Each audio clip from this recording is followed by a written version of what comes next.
I got to the hardware store that Monday at 8 in the morning, just like I had done for 5 years, with my bag slung over my shoulder, the coffee from the corner bodega still hot in my hands, and the vendor list I'd finished reviewing the night before, saved on my phone. The metal roll-up door was halfway down, not all the way up like I always left it, but halfway, like when someone inside doesn't want you to get a good look at what they're doing. I ducked to get inside and found him standing behind the counter, with a cardboard box at his feet and my accounting binders stacked on top of the filing cabinet, instead of inside it the way I always kept them. My brother-in-law, my little sister's husband. 29 years old, hair slicked back with gel, wearing that specific smile of a guy who has the answer ready before you even ask the question. I looked at him. I looked at the box. I looked at my binders. He told me my dad had decided he was going to take over the management, starting that week. He said it was part of a plan to modernize the business, that I could keep a few shifts at the register if I wanted, but he'd be handling the books from now on. He said it like he was doing me a favor. Like 5 years and over 250 binders organized in my handwriting weren't sitting right there on that cabinet, staring the both of us in the face. I didn't answer right away. That's another thing the years taught me. Never answer immediately when your first impulse is one that's going to cost you dearly later. I gripped my coffee, took a long sip, and asked if my dad was around. He said he'd be in later. I set the coffee on the counter, pulled out my phone, and took a picture of the stacked binders. Then a picture of the box with my things. Then a picture of the store with the metal door halfway down. 3 photos, date and time stamped automatically by the phone. Then I turned around and walked out. My name is Sarah. I'm 37. I'm an accountant by trade, and for 5 years I was the manager, the bookkeeper, the buyer, the one who negotiated with the vendors, and the one who balanced the register every Friday night at our family's hardware store on the south side of Chicago. A business my father built over 20 years, and one I helped keep from going under during the last 5, back when sales tanked, margins tightened, and somebody had to sit down with the actual numbers instead of just hoping for the best. That somebody was me. And that Monday in February, holding my coffee with my binders, sitting outside the cabinet, I finally understood that being that somebody had never been enough for them to see me for who I actually was. Let me tell you how I got there, because you need to hear it to understand what happened next. I finished my degree at 24, got my CPA, landed a job at an accounting firm downtown, started paying for my own apartment in Logan Square, settling into a life that was entirely mine, small but orderly, without owing anyone explanations about how I spent my paycheck or what time I came home. 5 years later, my dad called me on a Sunday night. It wasn't one of those quick calls he usually makes. The ones where he asks where he left his glasses or what time I was coming over for Sunday dinner. It was a long call. His voice sounded different, slower. He told me the business was in a tight spot, that the price of materials had spiked, that a supplier had left them hanging on a massive order. He said he needed someone he could trust on the inside, not an outside hire, he told me, but someone who understood that this was a family business, that whatever you put into it was an investment for all of us. I asked him what exactly he meant. He said if I came on board to run the administrative side, he'd give me a share of the profits at the end of the year. He couldn't commit to a fixed salary right then because the cash flow just wasn't there. But the second things stabilized, he'd compensate me properly. He reminded me I was his oldest daughter. He trusted me more than any outside accountant. I was 29. I felt needed. I felt seen. I quit the firm the following month. What I didn't calculate was that a profit-sharing agreement that's never put in writing can turn into, depending on the year and the mood of the guy making the call, an envelope with $200 in cash on New Year's Eve. handed over with the exact same expression of someone doing you a massive favor. The first year, I gave him the benefit of the doubt. The business was still adjusting just like he said. By the second year, I knew for a fact the numbers had improved because I had seen them. I had balanced them. I had renegotiated with 3 suppliers and caught a billing error that was bleeding us almost $800 a month without anyone noticing. I presented it to him on a spreadsheet. He told me, good job, that this was exactly why he needed me. That year, the December envelope had $300. I stayed because I was already in it. Because I had walked away from my career, my clients, my rhythm. Because starting from scratch again at 30 terrified me in a way I didn't want to admit to anyone. And because I kept telling myself that what I was building there mattered, that the accumulated sweat equity would tip the scales eventually, that my dad wasn't the kind of man to wring you dry and show you the door. I was wrong, but I didn't know it until that Monday in February, staring at my brother-in-law behind the counter and my binders outside the cabinet. My brother-in-law's story in the business started the year before, when my little sister announced they were expecting their first kid. My dad completely transformed at the news in a way I had never seen before. Suddenly, my brother-in-law, who up until then was just my sister's husband, the guy who showed up for Sunday dinner looking like the world owed him a living, became the man of the family, the one who needed stability, the one who deserved a shot. He started coming in on Saturdays, supposedly to learn. My dad taught him how the vendors worked, how the inventory was managed. He explained the history of the business with a patience and the fierce pride I had never once received for a single thing I'd done inside those walls. One evening when I came in to close, I found them in the back room with a notebook open. My brother-in-law was taking notes.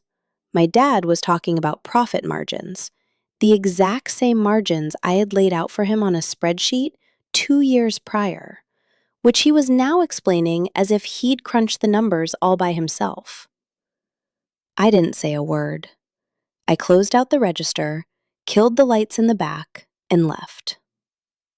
I should have said something then. I didn't. The clearest signal arrived 3 weeks before that Monday. I got in early and found my dad measuring the little back room where I kept my desk, my binders, my printer. I asked him what he was doing. He said he was seeing if a bigger desk would fit. I asked for who. He changed the subject. That night, sitting in my apartment, I opened my banking app and pulled the history for the last 5 years. Every deposit I'd ever received from the business was right there, date and amount, but they were scattered small, devoid of any real pattern. The December envelope never showed up because it was always cash. What did show up, however, were the deposits I had made into the business when cash flow dried up. Because that happened too. I would put up my own money so they wouldn't run out of inventory, always with the promise that they'd pay me back the second the big client's checks cleared. I pulled out my calculator. The money out of my own pocket over 5 years, plus the salary I never got, compared to what any outside accountant would charge, plus the unreturned deposits. It added up to a number that left me staring at my phone screen in absolute silence for several minutes. I didn't sleep well that night, but I still didn't do anything. Not until that Monday in February, when I walked in with my coffee and found my brother-in-law behind the counter. I walked out of the store, went half a block down, and sat on a bench in the square across from the neighborhood church. The sky was overcast, with that specific shade of Chicago February gray that can't decide if it wants to snow or just freeze you out. People walked by with grocery bags. An old man swept the sidewalk in front of his shop. 2 kids chased each other around the benches. I opened my phone and pulled up the photos I had just taken. Then I opened my bank history. Then I opened the text thread I had with my dad. 5 years of messages. coordinating purchases, reviewing accounts, asking me to wire money to a vendor. Texts that said things like, "Sarah, wire the money to Northern Hardware.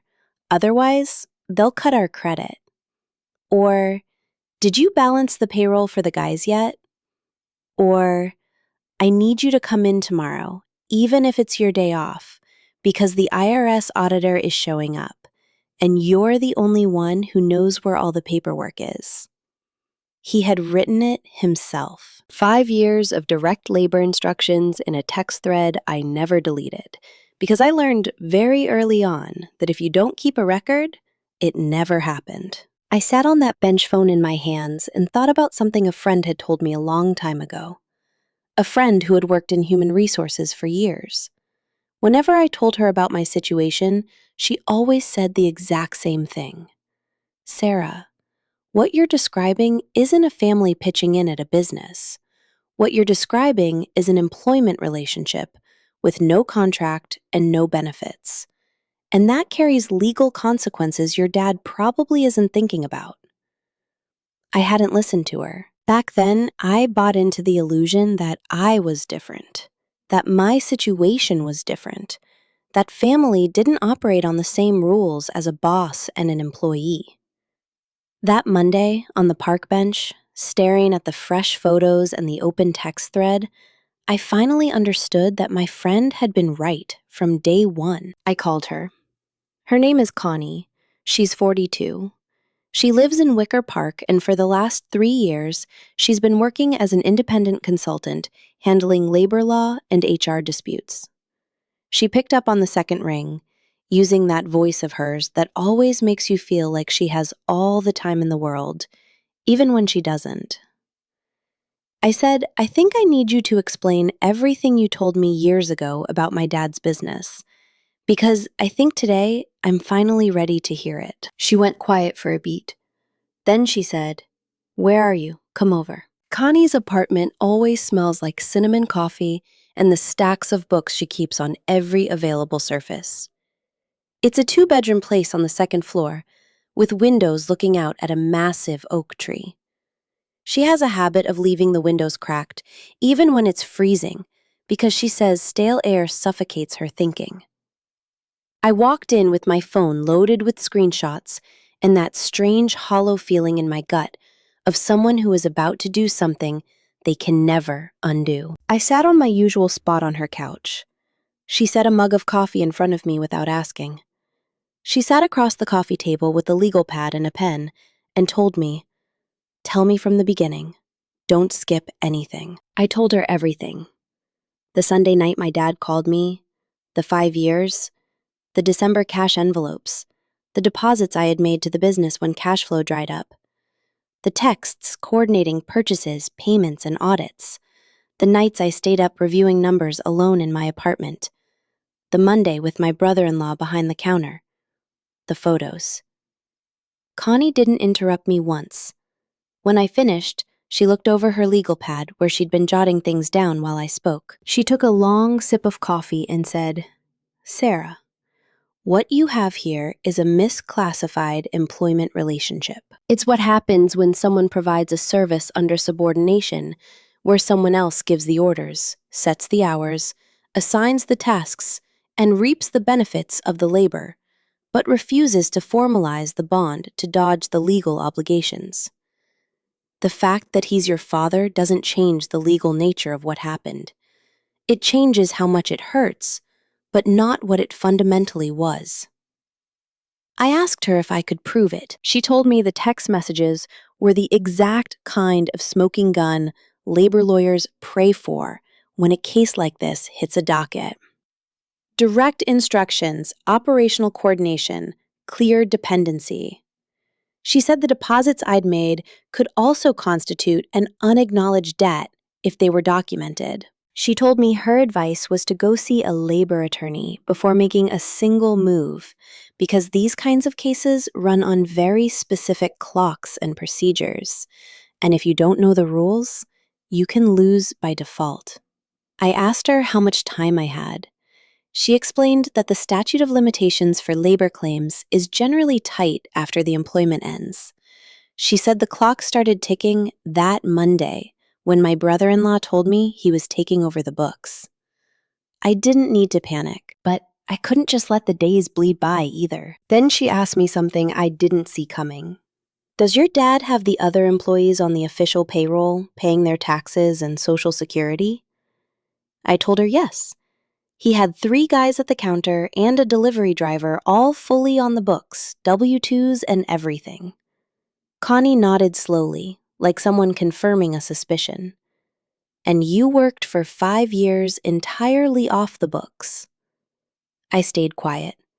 Not because I didn't know the answer, but because saying it out loud gave it a totally different kind of gravity. No, I told her. He never put me on payroll. She rested her pen on the pad. Then there are 2 problems, she said. Yours, which is the unpaid wages and the benefits you're legally owed. And his, which is 5 years of hiding an employment relationship from the IRS and the Department of Labor. That's not just an issue between you and your dad anymore. That's an issue between him and the federal government. I left Connie's apartment that afternoon with the name and number of a labor attorney folded into quarters in my purse. A guy she knew from a previous case. Serious, experienced in hidden family labor disputes with an office in the West Loop. I didn't call him that day. I needed a night to think. Not about whether I was going to do it, I already knew I was, but about how to brace myself for the fallout.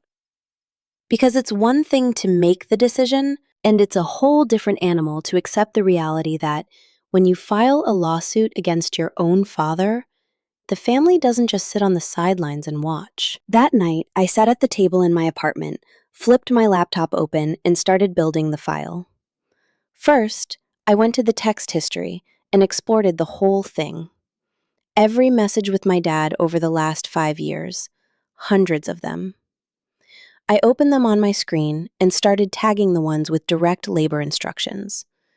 I flagged 94 messages where he explicitly told me to do something for the business. Purchasing payments, vendor relations, inventory checks, balancing the register, representing him for tax audits. 94 messages written from his number in his voice, with his name glowing on the screen. Then I went to my bank history. I pulled up every deposit I had made to the business accounts over the last 5 years. The ones routed to the hardware store, the ones sent straight to my dad, the ones earmarked for a specific vendor he'd begged me to pay from my personal account because the business account was riding on fumes. I found 22 wire transfers. I screenshot every single one, organizing them chronologically with the date, the amount, and the memo. Then I opened a blank document and started typing a timeline. Every relevant event from the Sunday he called me to the Monday of the half-closed metal door.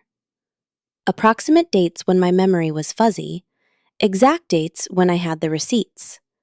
When the December envelope was cash, I logged the amount I remembered. When it was a deposit, I linked it to the bank record. It was 2 in the morning when I finally shut the laptop. I laid down, but I couldn't sleep. The ceiling of my apartment has this water stain in the left corner that's been there since the day I moved in.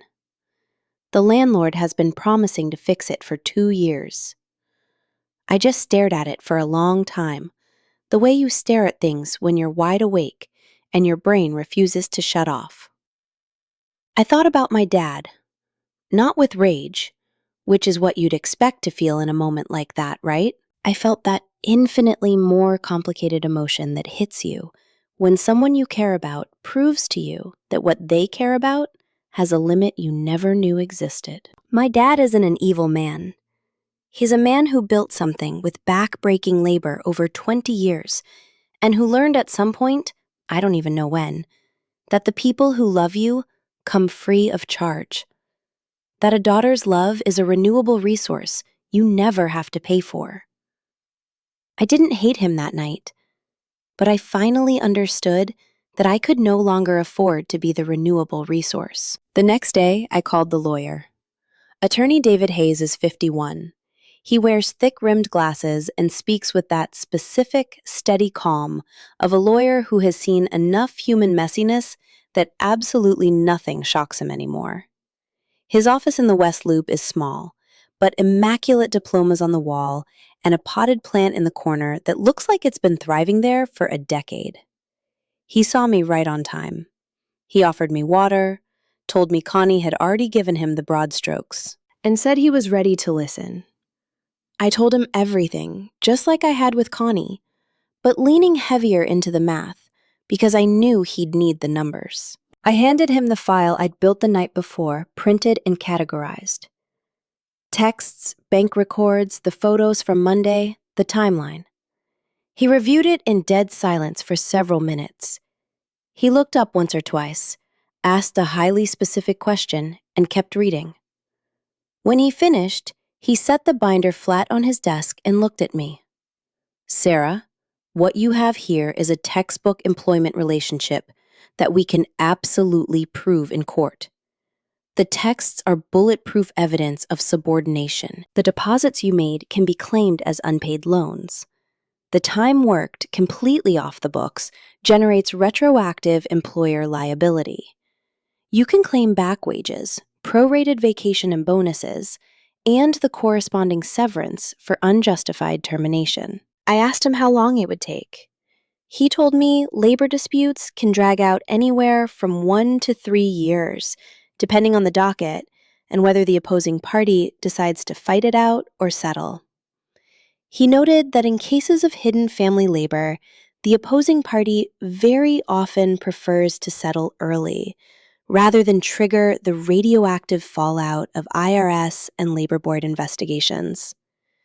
Because those consequences do not magically disappear just because we sign a settlement. I asked him the same thing Connie had brought up about the other guys being on payroll while I wasn't.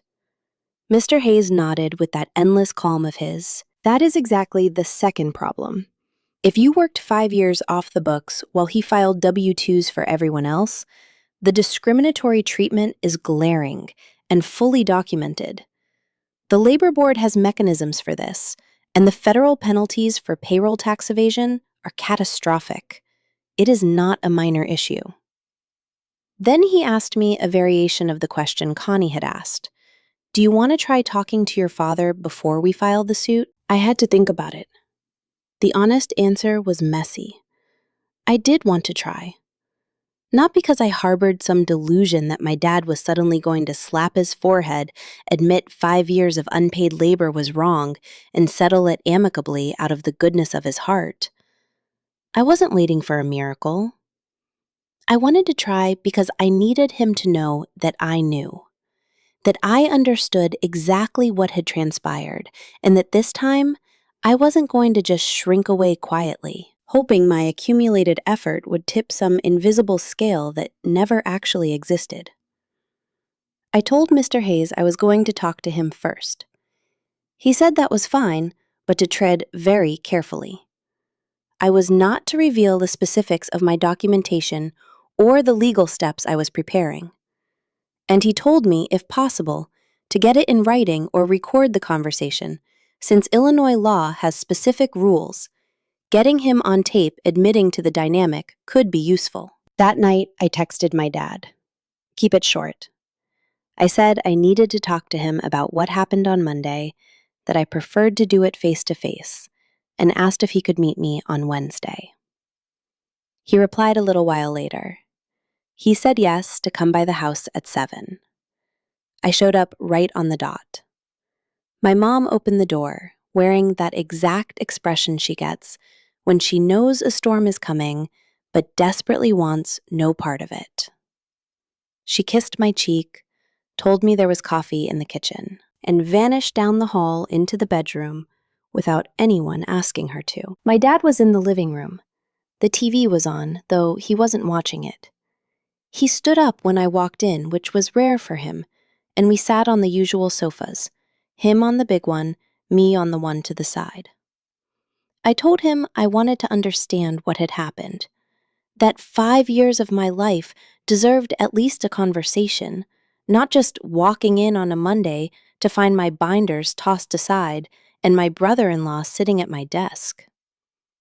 He told me the decision was what was best for the business, that my brother-in-law needed a stable income with the baby on the way, that I was a certified CPA and could get a job anywhere, that it was just easier having him there because he could jump on the register and do the heavy lifting when they needed it. I asked him very slowly and without raising my voice if he honestly believed that 5 years of my labor was something you square up with $200 or $300 in a December envelope. He went rigid on the sofa. He said he had never promised me a fixed salary, that the deal was profit sharing, and that was what he had said from day one. I asked him if he thought a profit-sharing deal that was never put in writing, that fluctuated wildly year by year with zero logic, and that includes absolutely zero legal benefits, was a fair deal for someone who had poured 5 years of her professional career into a business. Silence. 4 seconds of dead air that told me more than any answer ever could. Then he said I was blowing things out of proportion, that this was family business, that money shouldn't be an issue between a father and a daughter. I pulled my phone out of my pocket, opened the voice memo app I had triggered right before I rang the doorbell, and silently confirmed that every word had been captured: date, time, duration. The phrase, "money shouldn't be an issue between a father and a daughter," spoken by the exact same man who had sent me 94 texts coordinating the labor of that business without paying me a dime of what the law demands any worker in this country is owed. I said goodbye without telling him what I was holding. I just said I needed time to think. I walked out to the street, my hands steady, my phone safely in my bag. The next morning, I called Mr. Hayes and said, "File it. All of it." The process of filing a labor lawsuit isn't fast, and it isn't simple, but it possesses a cold, mechanical logic that becomes profoundly comforting once you understand it. There are steps. There are deadlines. There is a system that hums along, completely indifferent to whether your father thinks money shouldn't be an issue among family. The system doesn't know who your dad is. The system only reads the paper trail. Mr. Hayes explained that before we ended up in front of a judge, the process required a mandatory mediation phase. In a lot of cases, it ends right there, with a settlement bypassing a trial. He said that could be good or bad, depending on what I ultimately wanted. I asked him what he recommended. He told me that with the arsenal of documentation we had, our position at that mediation table was ironclad. He said he'd be right there beside me, and that whatever we slid across that table would be more than enough to make the opposing party realize that fighting this to the bitter end was a suicide mission. He also brought up the second front, the 5 years of payroll tax evasion. That wasn't something a private handshake between me and my dad could magically erase. It was a separate federal violation that could be reported through official channels, and the IRS and Labor Board had full authority to investigate on their own. The penalties for failing to register an employee, plus the unpaid payroll taxes over 5 years, plus the compounding interest. Mr. Hayes calculated the number out loud while I took notes. It left me staring at the legal pad, not even knowing how to contort my face. It wasn't revenge, I kept telling myself. It was the exact mechanism designed for this exact scenario. We filed the mediation request on a Thursday morning. Mr. Hayes brought the master binder, the texts printed and chronological, the bank screenshots, the audio transcript from Wednesday night, the timeline I had typed up during that sleepless night while the water stains stared down at me. I walked out of that building with a case number and a mediation date locked in for 6 weeks later. It was the very first time in 5 years I saw my name printed on an official document as someone demanding something rather than someone just giving it away. I walked 3 blocks to the train, the case number saved in my phone, and thought about something Connie had told me over our second cup of coffee at her place. She had said, "The legal process isn't going to be the hardest part, Sarah. The hardest part is going to be the family." She was right. And it took exactly 4 days to prove it. The first text came from my Aunt Rose, my dad's sister out in the suburbs, who somehow finds out about everything before anyone else, without anyone knowing how. She said she couldn't believe I was suing my own father, that she couldn't fathom how a daughter could push things to such an extreme, that family doesn't drag family into court. I didn't reply. The second was from my cousin Danielle, who sent me a 3-minute voice note sobbing, telling me my dad was a wreck and that I didn't comprehend what I was doing to this family. Danielle and I barely speak. The last time I saw her was at a Christmas party 2 years ago, where she spent half the night staring at her phone, but apparently this situation warranted 3 minutes of recorded tears. I didn't reply. The third was from my little sister. That one I read 3 times. She said she had no idea what her husband was going to do that Monday, that nobody told her anything, that if she had known, she would have talked to me first. She said she understood I was angry, but begged me to think about the baby on the way. She pleaded with me not to do anything that would destroy the family. My sister, the one who never paid rent, the one who never put a dime of her own money into the store, the one who married the guy who ended up sitting at my desk. She was now asking me to think about the baby on the way. I filed that text away in the metaphorical junk drawer, where you shove the things you can't emotionally process yet, and I still didn't reply. But the one that gutted me the most was my mom. Not because she called or texted like the rest of them, but for the exact opposite reason. My mom didn't say a single word. Not a text, not a call, nothing. And that silence had a very specific shape. The shape of someone who knows damn well what happened was wrong, but lacks the spine to say it out loud. Because saying it out loud would mean putting herself in an uncomfortable position with the man she's been married to for 38 years. That silence hurt worse than all the frantic texts combined. I left the family group chat that very night. No drama, no grand announcement. I just left. I opened the app, found the group, leave group, confirm. It took 3 seconds.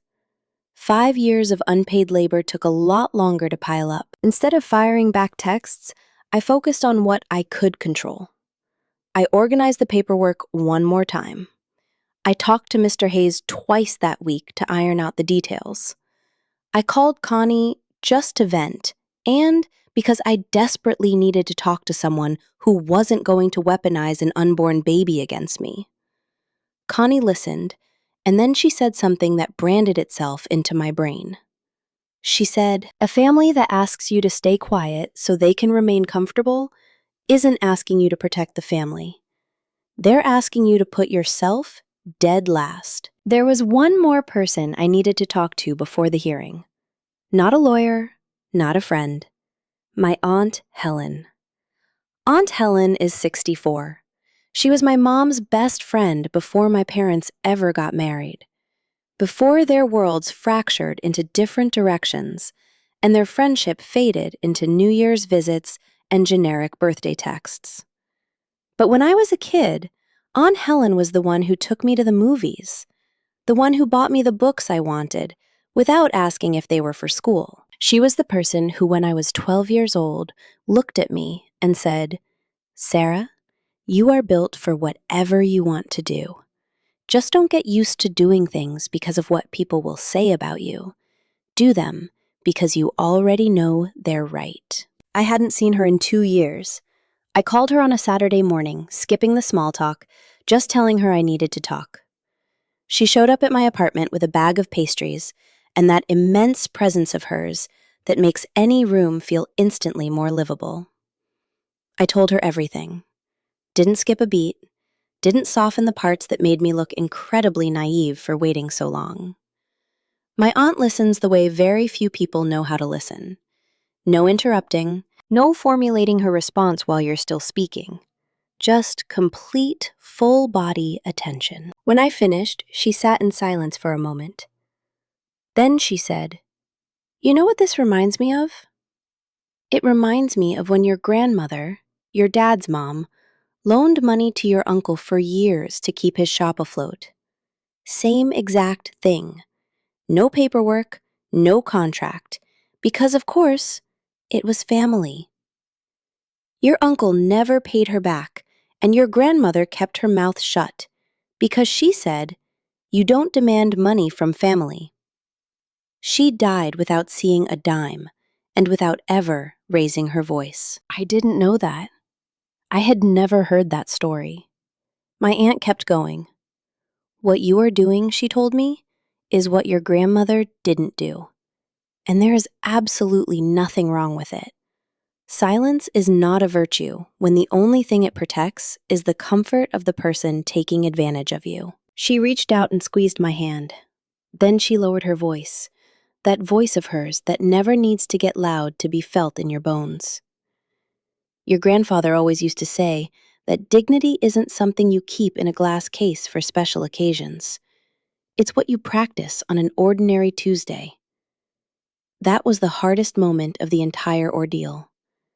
Not the Monday with the half-closed door, not my aunt's text or my cousin's audio or my mother's deafening silence. It was that moment, sitting on my couch with my aunt holding my hand and the pastry sitting untouched on the table. I cried right there. No shame, just that heavy, pouring cry that isn't sadness, but absolute relief.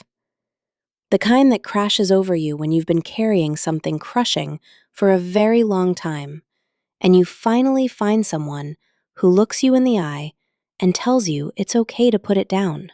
The mediation hearing was on a Tuesday morning at the Labor Board offices downtown. A cramped room with a long table, cheap plastic chairs, and the mediator in her 40s with her hair tied back and our file already open in front of her when we walked in. My dad showed up with my brother-in-law. I didn't see that coming. My brother-in-law wasn't a named party in the suit because the legal relationship was with the business and my dad. But he showed up anyway, sitting right next to him, wearing that expression of a guy who is supposedly there for moral support, but is actually just there to spectate. Mr. Hayes and I sat on the opposite side of the table. The mediator broke down the ground rules. This was an opportunity to reach a voluntary settlement before going to trial. Everything said in the room was confidential and couldn't be weaponized in court if a deal wasn't struck. Each side would get the floor. She gave it to Mr. Hayes first. The lawyer spoke with that chilling calm of his, the calm of a man who doesn't need to raise his voice because the paper trail does the screaming for him. He laid out the nature of the employment, the 5 years, the undeniable subordination in the text messages, the unreimbursed wire transfers, the total lack of payroll registration, the termination without notice or severance. He slid the binder across the table. The mediator turned to my dad and asked if he wanted to respond. My dad shifted in his chair. He said I was his daughter, that it was a family business, that what I had done wasn't work, but voluntary family collaboration, that he had never forced me to do anything. The mediator pulled one of the printed pages from the binder, the one highlighting the most damning text messages, and read it out loud. "Sarah, wire the money to Northern Hardware, otherwise they'll cut our credit. I need you to come in tomorrow, even if it's your day off, because the IRS auditor is showing up, and you're the only one who knows where all the paperwork is." Then she read another one. "Did you balance the payroll for the guys yet? An outside accountant costs twice as much and doesn't know the business. That's why I have you." The silence in that room was so thick you could choke on it. My dad stared at a blank spot on the wall behind the mediator. My brother-in-law stared at the table. I stared at my hands, counting my breaths, the way I do when I need my body to not do anything my brain hasn't authorized first. The mediator closed the folder with a gentleness I silently thanked her for. Then she looked at my dad, her voice totally devoid of judgment, but leaving absolutely zero room for misinterpretation. Sir, the evidence presented here clearly establishes the legal elements of an employment relationship.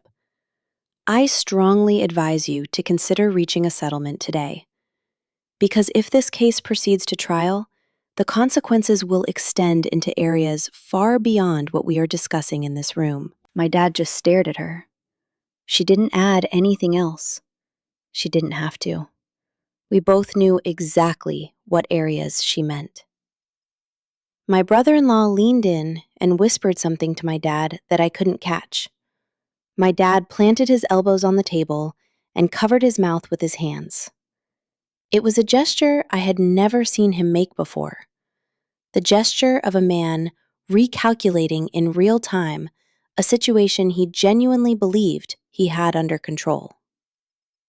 The mediator gave them 15 minutes to confer in private. We stepped out into the hallway. Mr. Hayes murmured that the reaction was a great sign. When the opposing party needs a huddle in the very first hearing, it usually means they're bracing to settle. He told me to prepare for an initial lowball offer, reminding me we had already established the absolute floor of what I was willing to walk away with. I nodded. I stood in that hallway with my arms crossed, staring at the beige and brown checkered linoleum that someone, at some point in history, had deemed appropriate for a place where people come to bleed over labor disputes. I thought about my grandmother, the woman who gave her son money for years and died without ever getting it back, without ever making a sound. I thought about the hardware store, the 5 years of Monday through Saturday, the IRS audits where I was the only one who knew where the bodies were buried, the vendors who bypassed everyone and called me directly because they knew I was the one who actually fixed things. I thought about the $300 in that December envelope. When the 15 minutes were up and we walked back in, my brother-in-law was gone. Just my dad, sitting with his hands flat on the table, wearing a look I couldn't quite put a name to, but recognized instantly as the look of someone realizing the world operates on rules that do not care about his personal feelings. The mediator signaled us to sit. My dad looked at me. It was the first time all morning he had actually made eye contact. He didn't speak for a few seconds. Then he said he was willing to reach an agreement. He didn't say he was wrong. He didn't say he was sorry. He just said he was willing to reach an agreement, using the tone of a man making a tactical concession, desperate to ensure everyone in the room knows it's a tactic and not a surrender. But it was enough to start. What followed was a 2-hour negotiation, trapped inside that room with the beige and brown linoleum. The mediator steered. Mr. Hayes threw our numbers down. The lawyer my dad had panic called during the recess, a guy his age who rushed in looking breathless and missing a tie, lobbed counteroffers. I stayed completely silent for almost the entire 2 hours.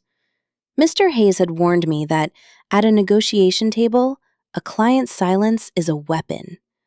"Let me work," he had said. I watched my dad. I knew him well enough to read when he was calculating and when he was genuinely squirming. That morning, he was doing both simultaneously. His first offer was insulting. Mr. Hayes didn't even blink. He just jotted it down and pushed our number back across the wood. The mediator managed the gap between the two figures with the verbal economy of someone who has watched this exact standoff 1,000 times. She knew the deal would land somewhere in the middle, but getting to that middle requires a specific rhythm. Rushing it blows the whole thing up. In the second hour, when the numbers were finally bleeding into the same orbit, Mr. Hayes slid a folded sticky note under my binder. I opened it carefully. It read, "This figure covers the labor suit. The IRS issue remains entirely separate. We accept." I looked at the number. I checked it silently against the floor we had agreed on. It was higher. I nodded without turning to look at him. The settlement was signed that very morning. Legal documents have this wildly satisfying ability to make something tangible out of what previously only existed as a grievance. My name was on the paper as the beneficiary. The store and my dad were listed as the liable parties. A hard number, a strict deadline for the wire transfer, the brutal legal consequences of defaulting. The mediator stamped the pages and handed out the copies. I stood up, my folded copy tight in my fist, and felt something in my shoulders I hadn't felt in a very long time. It wasn't joy. It wasn't triumph. It was the deep physical relief of someone who has hauled a staggering weight for way too long and has finally dropped it exactly where it belongs. My dad stood up too, gathering his papers without glancing my way. Just as he reached the door, he stopped, his back to the room. He didn't turn around. He just stood frozen in the doorway for a single second, like a man on the verge of saying something who decides against it at the very last moment. Then he kept walking. Mr. Hayes and I stepped out into the blinding streetlight. He asked me how I was holding up. I told him the truth.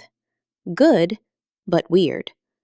He said that was par for the course, that in these cases people expect this massive, cinematic catharsis, and instead they just feel this sterile, orderly emptiness, like when you finally deep clean a room that's been trashed for years, and you just stand in the doorway, staring at the empty space, not entirely sure what to do with it yet.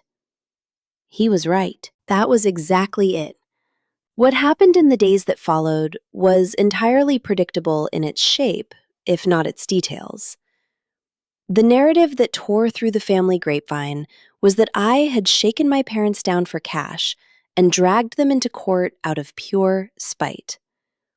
Aunt Rose broadcasted it in the family group chat I had already abandoned.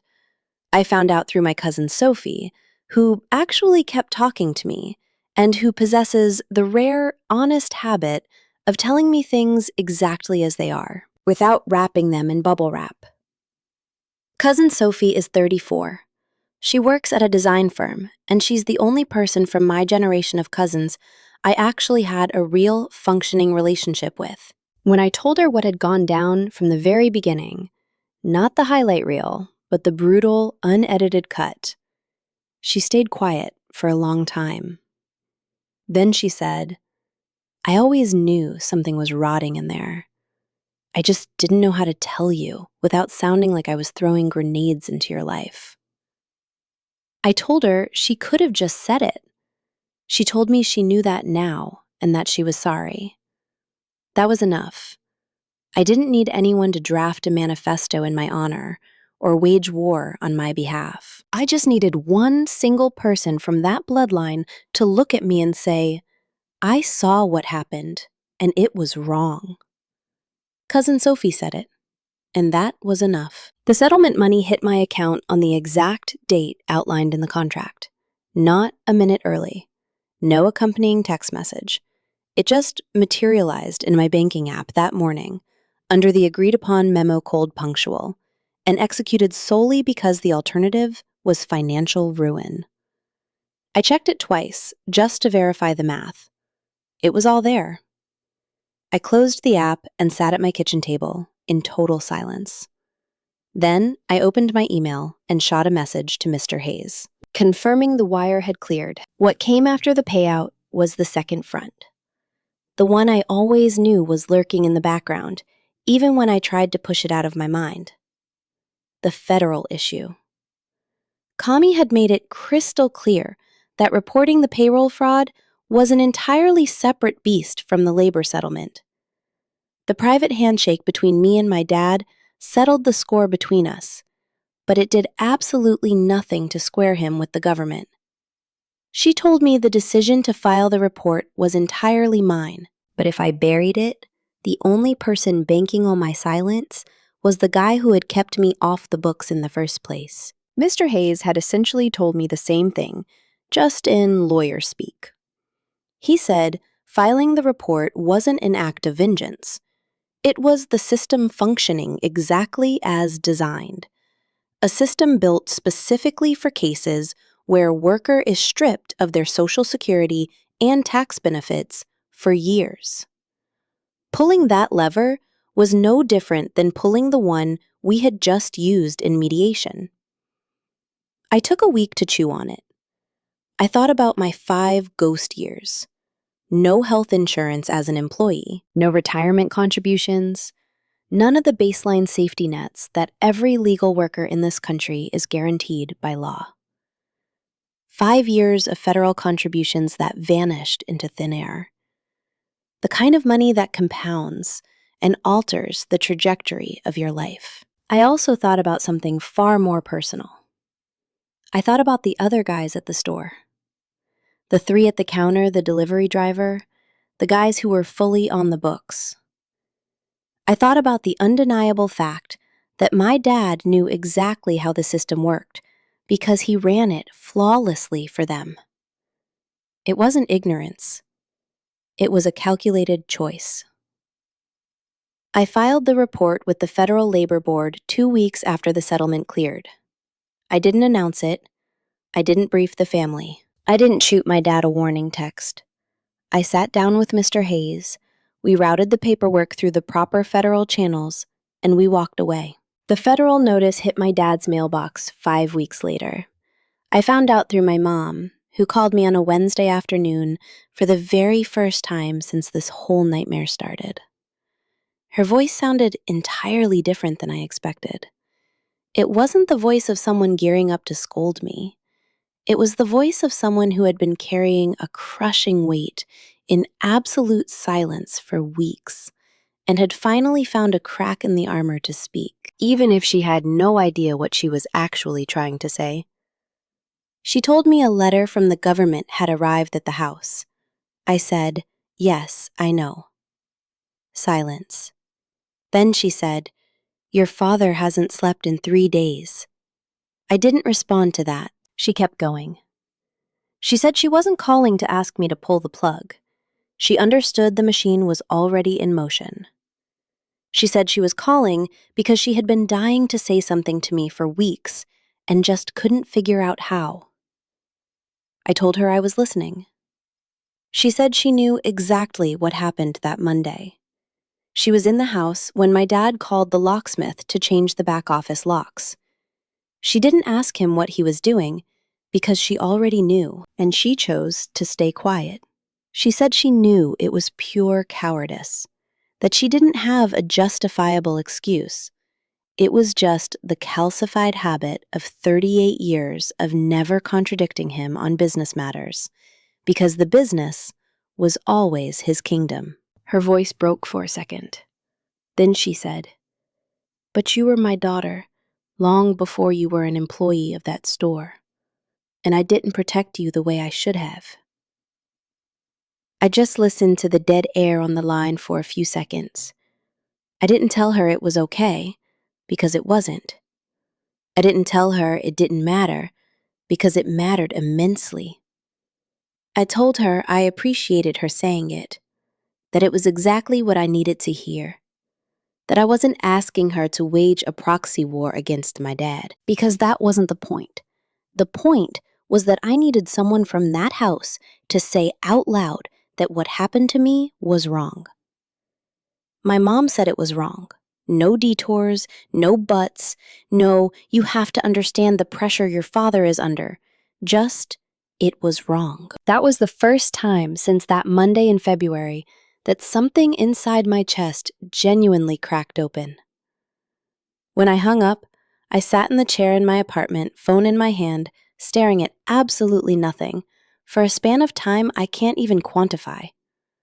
Then I stood up, put water on for tea, and stood in the kitchen listening to the water boil like it was the most fascinating sound on earth. Sometimes relief doesn't arrive with a cinematic climax. Sometimes it just arrives like that, with boiling water and the mundane quiet of a Wednesday afternoon. The weeks that followed carried that highly specific texture of a life being rebuilt. Not in a frantic rush, not with some grand master plan, but with the steady, quiet patience of someone who knows that things built slowly tend to survive. I updated my resume for the first time in 5 years. It wasn't easy translating half a decade of uncredited family business survival into a language a corporate recruiter could actually digest.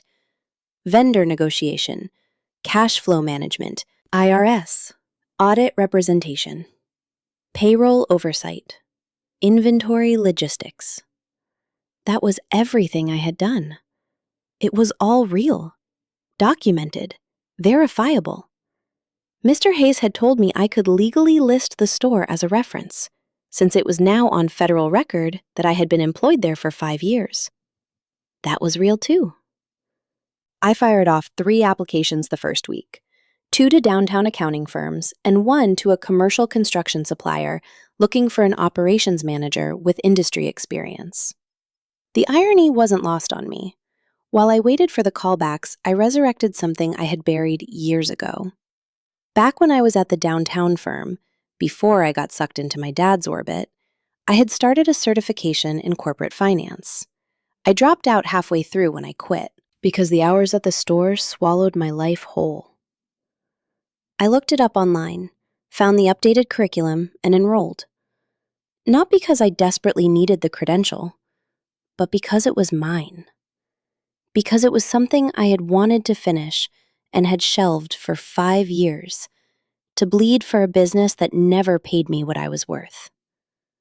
It was a debt I owed myself, and it was a hell of a lot easier to collect on than the other one. The construction supply company called me in for an interview the second week.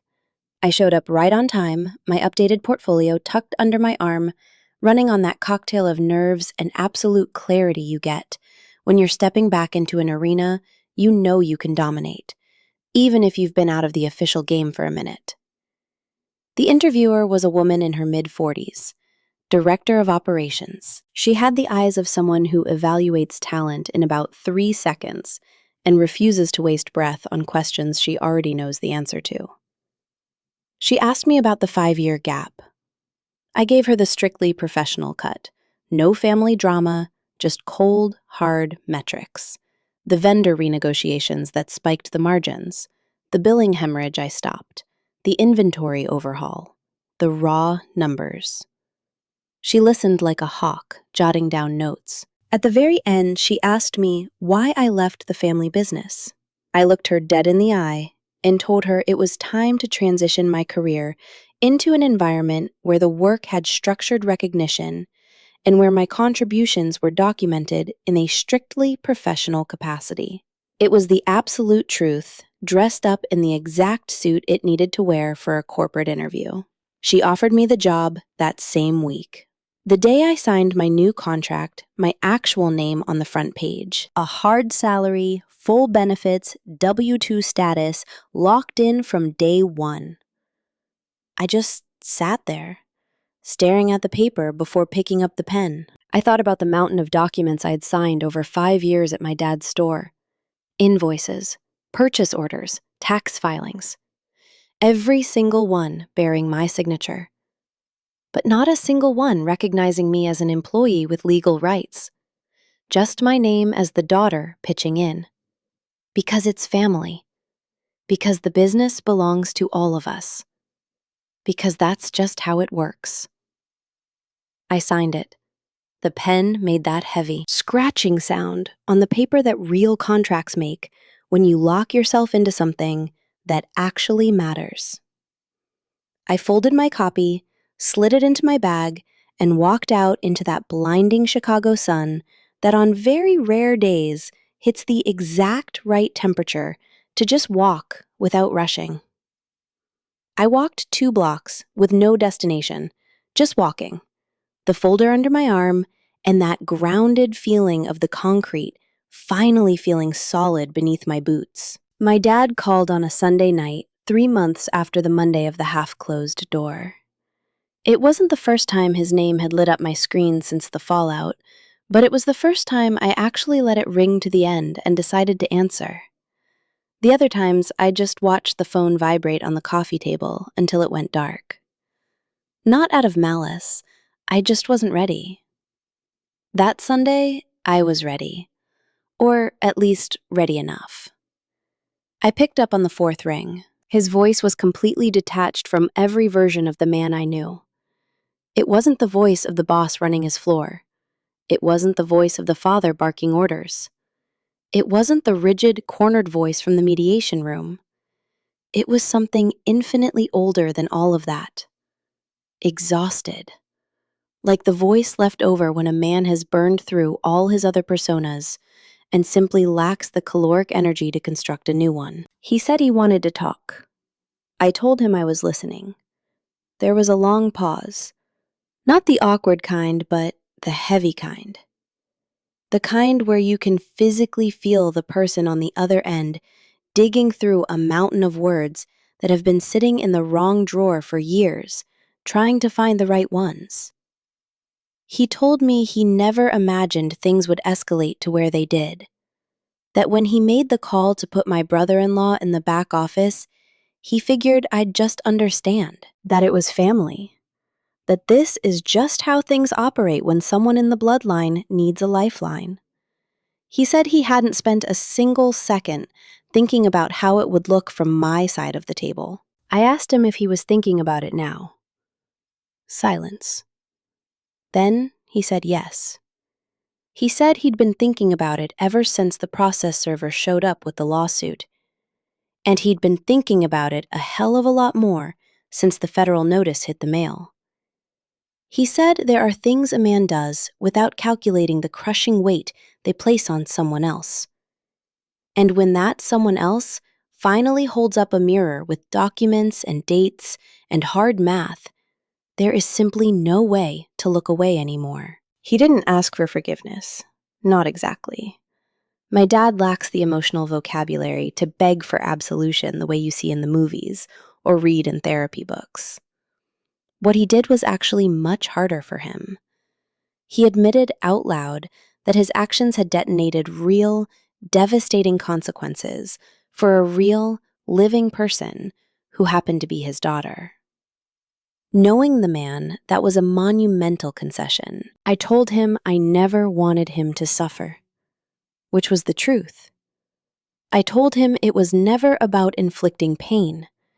It was about the fact that 5 years of my blood and sweat had a tangible value, and I refused to let it be erased as if it never existed simply because the guy across the counter was my father and not a corporate stranger.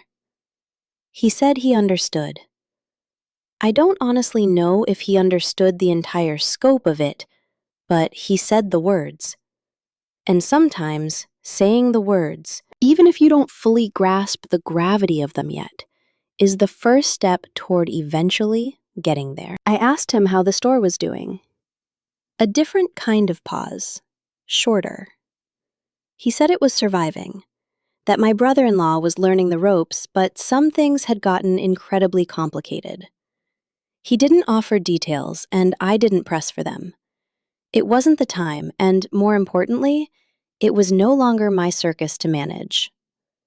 Before he hung up, he said something that genuinely threw me. He said, "Your mother told me you landed a job at a supply firm." I said, "Yeah, I did."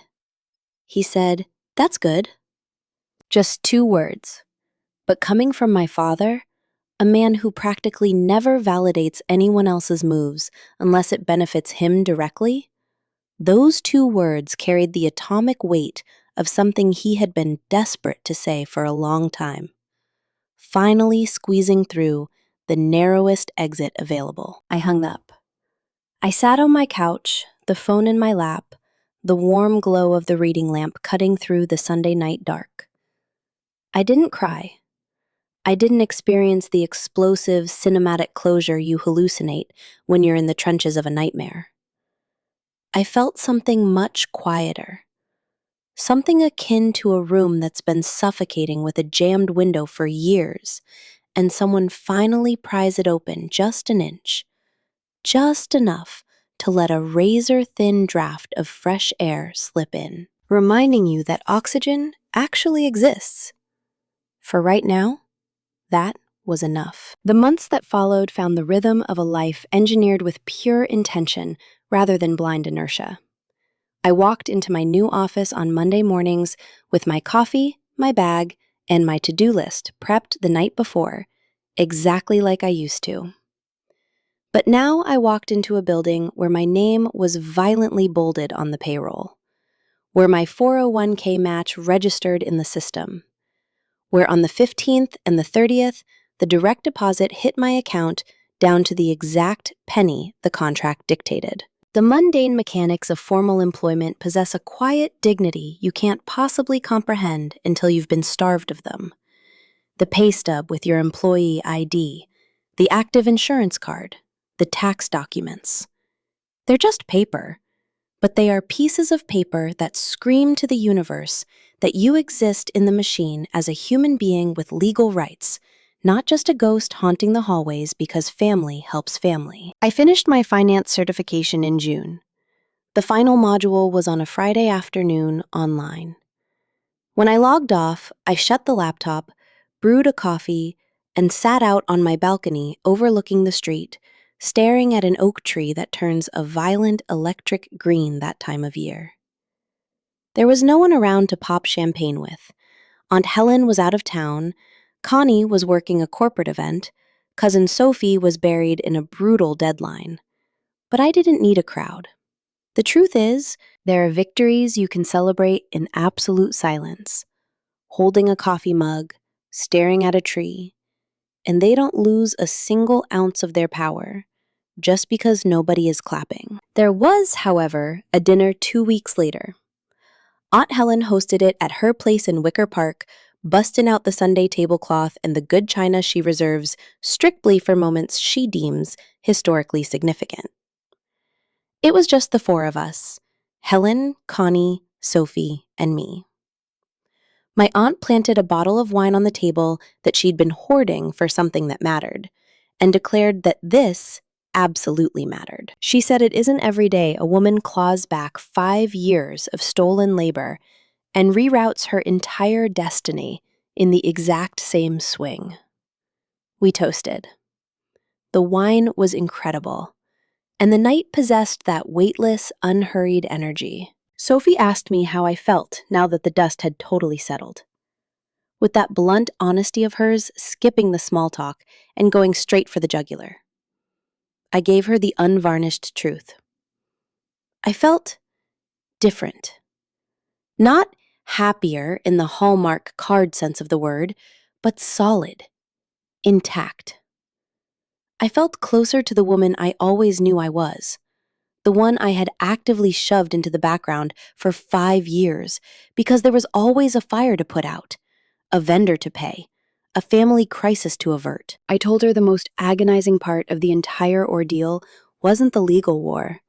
The legal war was brutal, sure, but it had its own cold, comforting logic. The most agonizing part was the purgatory. That massive, bleeding gap of time between the moment I knew I was being used and the moment I finally pulled the trigger to stop it. Those years where I gaslit myself into believing that my accumulated sacrifice would eventually tip some cosmic scale. That my dad would magically wake up and value me. That family doesn't need contracts because love covers the spread. It doesn't. Love without boundaries and legal structure just morphs into whatever is most convenient for the person holding the leverage. And in my case, the guy with the leverage was the guy signing W-2s for the guys at the counter while keeping me entirely off the grid. Connie raised her glass. To the women who learn the lesson, she said, without waiting for love to do the heavy lifting that belongs to justice. We clinked glasses again. Aunt Helen stayed quiet for a long beat after the toast, chewing on her thoughts before speaking the way she always does. Then she dropped something that anchored itself into my ribs and I still can't fully shake it. She said what you did required two distinct types of courage that rarely show up in the same room. The courage to go to war, which is the loud one everyone applauds, and the courage to genuinely believe your own labor was actually worth defending. That second one is the killer, because nobody can hand that to you. You have to build that one in the dark entirely by yourself. I stared down at my glass. She was dead right. The binders, the text logs, the bank wires, Mr. Hayes, the mediator, the signed settlement, all of that machinery only moved because at some point I made the terrifying decision that my 5 years of grinding in that store actually mattered, and that I was worth going to war for. I didn't make that decision on a park bench on a Monday in February. I made it in the dead of night, laptop glowing, staring up at a water stain on the ceiling, refusing to blink as the numbers stared back at me. Everything else was just the shockwave. I think sometimes about the woman I was before that Monday. The Sarah who walked into the hardware store with her coffee and her checklist, who color-coded the binders, fought the vendors, balanced the till on Friday nights, and genuinely believed she was building an empire for the bloodline. The one who thought her crown would arrive whenever the time was right. That Sarah didn't evaporate. She's still in my bones. The part of her that knows how to bleed for the work. The part that can read a ledger like a map. The part that can sit across from a shark of a supplier and hammer out a deal that keeps everyone breathing. I dragged that part of me straight into my new corporate office, and I will drag her into whatever arena I step into next. What did evaporate was the other part. The part that sat in silence, praying her sheer exhaustion would eventually guilt someone into valuing her. The part that confused blind family loyalty with the obligation to let herself be robbed blind. The part that genuinely believed demanding what she was owed was somehow an act of treason. That version of me died on a Monday in February, staring at a half-closed metal door and a stack of binders sitting in the wrong place. She died without a cinematic screaming match, without sobbing on the concrete, without a frantic text message. She died quietly, exactly the way she had lived. And what clawed its way out of the ashes was something infinitely lighter and terrifyingly solid. A woman sitting at her own desk with her own legally binding contract, her own employee ID humming in the mainframe, owing zero explanations to anyone on earth as to why she finally decided that 5 years of her life had a name, and that name was hers. I didn't bleed out this lesson just to keep it to myself. I learned it to hand it to you. You, the one listening to this right now from the back room of a family business. The one working without a contract. The one whose profit sharing depends on whether the guy in charge is having a good year or a bad day. The one who knows exactly where every single receipt is buried when the IRS knocks, but who can't find their own name anywhere on the payroll. Save the texts. Save the wire transfers. Save the emails, the voicemails, the call logs. Document every single breath with a date, a time, and a memo. Because in the eyes of the machine, what isn't documented never existed. And you cannot defend a ghost. And burn this into your skull. It took me 5 years of my life to figure it out. Family love and labor law are not enemies. They are two entirely different animals, living in entirely different universes, and they do not cancel each other out. You can love your family to death, and in the exact same breath, demand that the blood you sweat for them is recognized for exactly what it is. Real work, with real value, with real, undeniable rights. Drawing a hard line with your own bloodline is not a betrayal. It is the very first brick you lay when you finally decide to build something for yourself. The contract sitting on my desk right now is mine. with my name, with my benefits, with my signature inked on the bottom of the very last page. And nobody is ever taking that away.